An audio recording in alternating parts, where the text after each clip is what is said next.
The rain was merciless, soaking through Emily's coat as she clutched a plastic bag. Just milk and bread for her son. One step from the ATM, a shadow appeared. "I'm sorry," a man's voice cracked. "Could I go ahead? Just this once?" She turned. He was drenched, suit ruined, eyes hollow with something deeper than cold. "You look like you've been standing in more than just rain," she murmured. She was just trying to get home, soaked and exhausted. Then he appeared, drenched, broken, silent. While others scoffed, she gave him her umbrella and her place in line. What she didn't know was that her small act would change everything. The rain wasn't just falling, it was lashing, a relentless sheet of water pounding the city as if the sky itself had run out of patience. Emily Turner stood at the front of the ATM line, her shoulders hunched beneath a flimsy, faded umbrella with one broken spoke. Her hair damp and stuck to her cheeks, framed eyes that had seen too many long days and too few moments of rest. In her arms, she clutched a thin plastic grocery bag, a single loaf of bread, and a small bottle of milk. That was dinner. Not for her, but for Mason, her 6-year-old boy waiting at home with hungry eyes and a hopeful heart. She'd counted coins for that milk. She couldn't afford to drop either. Behind her, the line stretched down the block, others shifting impatiently, tapping their feet in puddles, grumbling at the cold, the wet, the weight. The ATM beeped rhythmically as the person ahead tapped in their PIN. And then, "Please, may I go ahead? Just this once?" The voice cut through the rain, hoarse, fractured, tired. She turned. A man stood there, drenched to the bone, his once expensive suit hanging in dark, rain-soaked folds. His shoes squelched with each step. His tie was askew, his shirt collar stained. But it wasn't the clothes that made Emily pause. It was his face. He wasn't pleading. He wasn't making a scene. He just stood, clutching his arms to his chest as if trying to hold something broken inside himself together. His eyes, deep set and rimmed with exhaustion, met hers. They didn't ask. They waited. Someone muttered behind her. "Unbelievable! We've all been standing here for 20 minutes, another snapped. "Get in line like the rest of us," someone barked. But Emily didn't look away. She saw something in him, a quiet desperation, a man who hadn't just been caught in the rain, but caught in something much worse, much longer. Slowly, she reached up and tilted the umbrella toward him, shielding his trembling frame from the downpour. "You can take my place," she said, her voice barely above the storm. "And this," she added, placing the umbrella gently in his hands, "you look like you need it more than I do." Daniel Hayes blinked, stunned. His lips parted, but no words came out. Emily didn't wait for thanks. She stepped past him, back to the end of the line, into the full force of the storm. Her coat clung to her. Rain streaked down her face, mingling with the heat of silent exhaustion. But she didn't shiver. She didn't complain.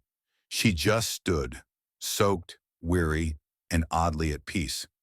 By the time she reached home an hour later, drenched to the skin and barely able to feel her fingers, she set the milk and bread on the kitchen counter, only to realize her wallet, her lifeline, was gone. And in that moment, as rain tapped against the window, Emily wondered if kindness ever came back, or if it just slipped quietly away, like she had in the storm. Edward Hayes stood still long after the rain had washed Emily away into the crowd. The red umbrella she'd handed him hung loosely in his fingers, still dripping. He hadn't moved, not at first. Something about that moment had pierced straight through the numbness that had been his only companion for months. He approached the ATM mechanically, his hands stiff with cold. He withdrew the smallest amount the machine would allow, just enough for a bus fare and maybe a cup of coffee. But as he tucked the damp bills into his coat pocket, he realized something had changed. She'd seen him, not just glanced or pitied, but really seen him. And she gave without asking, without judgment. It didn't make sense, but it had stirred something inside him he hadn't felt in years. Worth. Across town, Emily peeled off her soaked coat and dropped her bag on the table. Her son Mason was already asleep, curled beneath his superhero blanket, his breathing soft and rhythmic. She sat on the edge of the bed and smiled, until she reached for her wallet and her smile vanished. It wasn't in her coat, not in her purse, not tucked between receipts. Gone. Her breath caught. That wallet held everything. Her ID, the last of her cash, and Mason's drawing. A crayon sketch of the two of them under a rainbow. The only thing that got her through her longest shifts. She closed her eyes and let the weight of the day press against her ribs. She didn't regret helping the man. She just silently prayed that if someone found her wallet, they'd be the kind of person who still believed in giving it back. The morning sun spilled warmly through the front windows of the small corner bakery, casting a golden haze over trays of fresh cinnamon rolls and rising steam from coffee mugs. Emily was wiping down the glass display case, humming softly to herself, just trying to breathe after the 6 a.m. rush. The bell above the door chimed. She glanced up, expecting a regular. Instead, a man stepped in. Sharp charcoal coat, pressed shirt, polished shoes. Clean-shaven, calm, confident. But something about him felt familiar. "Excuse me," he said gently. "Are you Emily Turner?" She paused, cloth still in hand. "Yes, I am." Her brows furrowed. "Do we know each other?" He took a step closer and pulled something from inside his coat. A worn, soft brown wallet. Her wallet. The breath left her lungs. Her hand flew to her mouth. "I believe this belongs to you," he said, holding it out. Emily reached for it slowly, as if afraid it might disappear again. She opened it. Her ID, her bus card, the crumpled bills, and Mason's drawing, slightly smudged but safe. Where did you find this?" His eyes softened. "In front of the ATM last Thursday, in the rain." Her gaze shot up, locking with his. And then she saw it. Not the suit or the clean face, but the man beneath. The same eyes, the same silence. The stranger in the rain. "It's you," she whispered. "The man I gave my umbrella to." He nodded. "You gave up more than your umbrella that day," he said quietly. "You gave me your place in line, your shelter, your dignity. And for no reason, you reminded me that people still care." Emily blinked, emotion rising unexpectedly. "I didn't even know your name." "Edward," he said with a small smile. "Edward Hayes." A moment passed between them, strangely still, strangely full. "Thank you for coming back," she said. "Most wouldn't." He looked at her, truly looked. "Most haven't," he replied. And just like that, in the warmth of flour and sugar and sunlight, something that had been broken quietly began to mend. The clink of ceramic mugs and the soft hum of the bakery's heater filled the space around them. Emily poured 2 cups of coffee, her hands still slightly floured from the morning's batch of dough. She slid one across the small corner table to Edward and sat down slowly, unsure what to say. But he spoke first. "Her name was Clara," he began, voice low. "We were married 25 years. She was my best friend, my compass." Emily looked up, surprised at how quickly the formality between them had dissolved. "She got sick. Cancer. Fast. Aggressive. We fought it, but it won." He stared into the steam rising from his cup. "I didn't know how to grieve, so I didn't. I drowned it. In alcohol. In work. I handed off control of my business, trusted someone who said they cared." He gave a soft, bitter chuckle. "My assistant. She cleaned out accounts while I was too numb to notice. By the time I caught on, the damage was done. The board cut me out. I was broke, alone." He took a long breath. "Checked myself into a facility. Thought I'd disappear after that. I left with a backpack, a prepaid card, and no direction." Then he looked at her. "And then, you, a stranger in the rain, who gave me your spot and your umbrella without even knowing my name." Emily's throat tightened. I didn't know. I'm so sorry." "Don't be," Edward said gently. "That moment changed everything. You saw me when no one else did." She wrapped her hands around her mug, eyes downcast. "My son Mason, when he was 3, he got very sick. Rare blood disorder. We didn't have insurance. The bills," her voice cracked, "they just kept piling up." She inhaled slowly. "I took every shift I could find, overnight, weekends. I sold my car, begged family for loans. My husband, He didn't stay. Said he couldn't take the pressure. She gave a soft, humorless smile. It's just been me and Mason ever since. Edward listened intently. No pity in his eyes. Just understanding. He's 7 now, she added. Loves space and grilled cheese. Thinks the moon is made of cheddar. He chuckled softly. Sounds like a genius. He's my reason for everything, Emily whispered. The silence between them was heavy, but not uncomfortable. It was the kind of silence that exists when two people stop pretending and start being real. Thank you, Edward said finally, for not just the umbrella, but for reminding me who I was, who I still could be. Emily looked at him. This man who once stood lost in the rain, now sitting across from her, with eyes that seemed steadier, warmer. And thank you, she said, for coming back. A few days later, Edward returned to the bakery, not as a customer, but with a quiet resolve in his step. The morning light streamed through the windows as Emily wiped the counter, humming absently. He waited until the last customer left before approaching the register. Emily, he said softly, I've been thinking. She looked up, curious. He reached into his coat and pulled out a neatly folded envelope. I run a small community business center, a few real estate holdings, some grant projects, things that need organizing. I could use someone dependable. Someone like you. She blinked, caught off guard. Edward, I don't know what to say. Say yes, he replied with a gentle smile. It's part-time, flexible hours. You'd be helping me, not the other way around. She hesitated. Her eyes flicked to the envelope in her hands. It feels like charity. It's not, he said firmly. You asked how you could repay me. This is it, by standing tall again, on your terms. Emily's throat tightened. No one had ever offered her dignity wrapped in opportunity, only pity or demands. And Mason, she asked, what if I need to leave early? We'll work around him, he nodded. He's part of the package deal. She stared at the envelope, then at the man who once stood broken in the rain, now offering her a bridge instead of a rescue. Okay, she said, voice soft but steady. I'll try. And for the first time in a long while, the word try didn't feel like failure. It felt like hope. The new rhythm started quietly without fanfare. It was the kind of change that doesn't announce itself, but settles into your life like it had always belonged there. Each morning, Edward showed up at the bakery just before the door opened, holding 2 paper cups from the cafe down the block. One was always for Emily, black with a splash of oat milk, just how she liked it.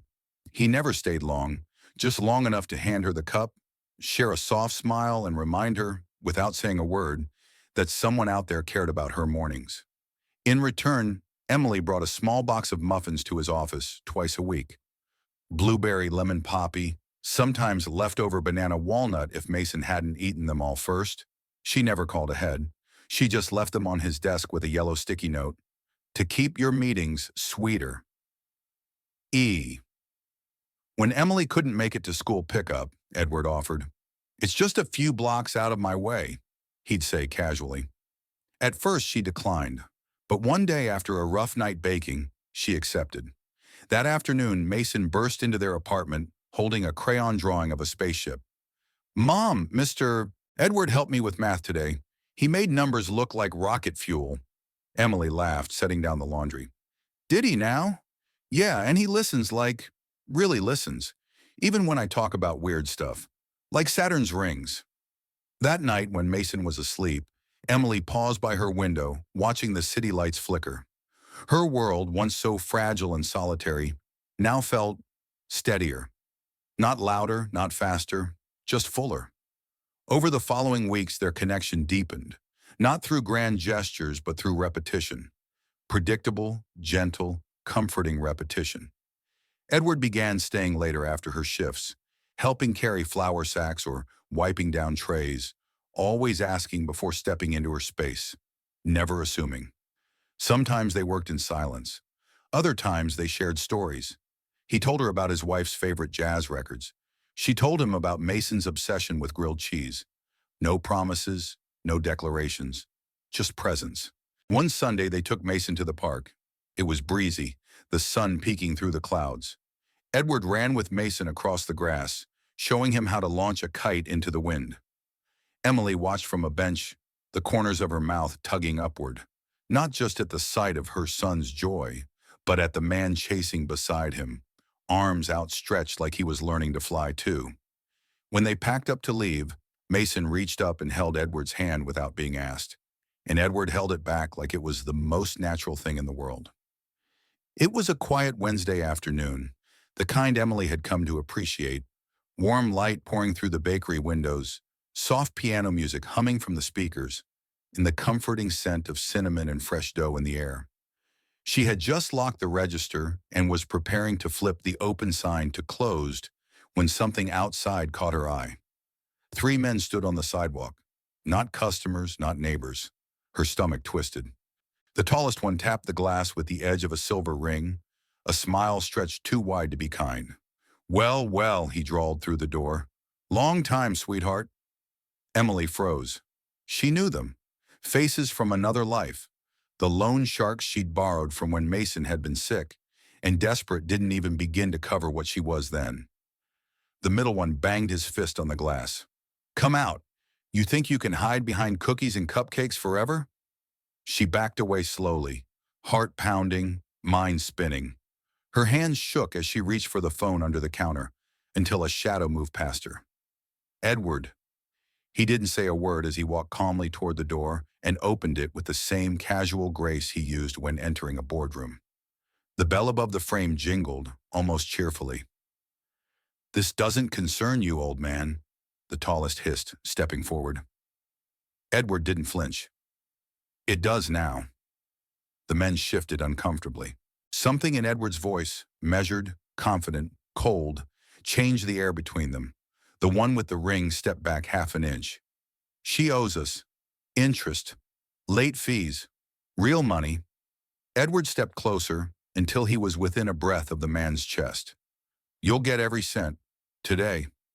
There was silence. The tension was thick, like a coil pulled tight. "She better be clean after this," the smallest one muttered. "She will be," Edward replied. "You're done here." The men exchanged glances. And then, without another word, they turned and melted back into the alley. Edward shut the door behind them and turned around.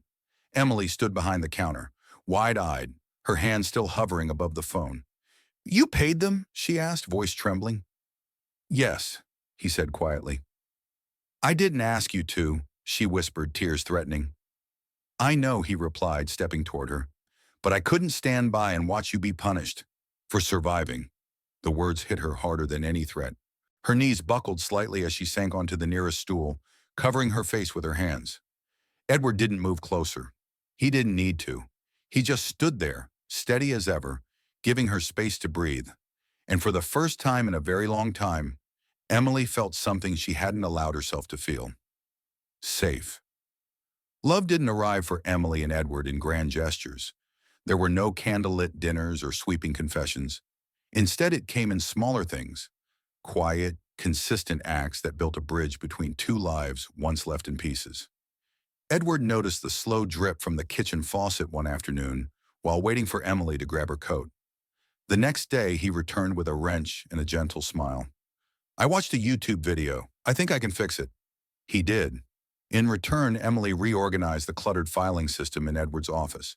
She added a small glass vase with two daisies from Mason's school garden. Bright, cheerful, unexpected. "Your desk needed something alive." She shrugged. He smiled, fingers brushing the petals longer than necessary. Mason, ever observant, started calling him "my other favorite grown-up," a title Edward wore with silent pride. He never asked for it. He earned it. They found a rhythm that didn't need defining. Until the rhythm broke. It was a Thursday evening. Emily had stopped by the business center to drop off muffins and a few school forms Mason had drawn on. Edward was at his desk, loosening his collar when his hand pressed against his chest. "Edward," she asked, her voice sharpening. "Just a little dizzy," he muttered, attempting a smile, but then slumped forward. Emily was at his side in an instant, her phone trembling in her hand as she called emergency services. "Hold on," she whispered. "Please stay with me." In the ambulance, she held his hand tighter than she realized. At the hospital hours later, he opened his eyes to see her still there, curled in the visitor's chair, face pale with worry. You came, he rasped. Of course I did, she whispered, brushing hair from his forehead. He looked at her for a long, quiet moment before speaking. You were the first person I thought to call. Her eyes welled with tears, but she smiled through them. Next time, don't wait until you collapse to call me. He gave a weak chuckle. Deal. The doctors said it was a mild heart attack. A wake-up call, they called it. But for Edward, it was more than that. It was confirmation. In the silence of recovery, with machines beeping softly and her hand in his, he realized what had taken him months to admit. He loved her, not because she had saved him in the rain, but because she stayed. Not just when things were good, but even when they were terrifying. And for Emily, watching over him, it became clear. Love doesn't always crash in like thunder. Sometimes it's found in the quiet, through a wrench, a flower, a drawing, or a hand held in the dark. Snow drifted gently outside the tall windows of Daniel's home, each flake illuminated by golden strands of twinkling lights wrapped around the porch railing. Inside, the air was filled with the scent of cinnamon, pine, and freshly baked gingerbread cookies, Emily's latest batch, still warm and soft on the table. Mason darted across the living room, giggling as he tore open a gift wrapped in silver paper. His eyes lit up when he found a model rocket kit inside. Yes, we can build it together, Mr. Daniel. You bet, Daniel chuckled, ruffling his hair. Emily stood by the fireplace, watching them with a smile that reached all the way to her soul. Her black dress was simple, but the way she glowed in the soft light made Daniel's breath catch. He had been planning this moment for weeks, but now, watching her laugh with Mason, the gravity of what he was about to do anchored his feet to the floor. Then he turned, reached behind the tree, and held out a small wrapped box. No glitter, no ribbon, just a piece of old twine and a handwritten tag. For Emily. She opened it slowly. Inside lay a faded, folded red umbrella, edges worn, one spoke still bent, fabric frayed but clean. Her eyes widened. Her hands trembled slightly as she lifted it out. Beneath it was a folded letter, sealed with wax. She opened it, reading silently. This umbrella isn't just fabric. It's the moment everything changed. When I had nothing, you gave me shelter. When I felt invisible, you saw me. When I thought life had ended, you handed me hope, without knowing what it meant. This umbrella saved me. You saved me. And now I want to spend every day returning the kindness you gave so freely. Her eyes filled with tears. When she looked up, Daniel was already lowering himself onto one knee. He held out a simple ring, delicate and silver, just like the snow falling behind her. Emily Turner, he said, voice steady, will you marry me? She covered her mouth with her hands, her heart thudding like it had waited years for this moment to arrive. Yes, she whispered, tears slipping down her cheeks. Yes. Daniel smiled and stood, wrapping her in his arms just as Mason raced over, hugging both of them at once. Wait, Daniel said, turning to Mason. We almost forgot something important. He knelt again, this time before Mason. Mason, would you do us the honor of being our best man? Mason's face lit up like the tree beside them. Yes, absolutely yes! The three of them embraced beneath the glow of the Christmas lights, framed by candles and garland, as snow blanketed the world outside. There were no titles, no roles, just a family built on choice, on quiet resilience, and on a red umbrella that once turned a stranger into a miracle. Not every life-changing moment comes with fireworks.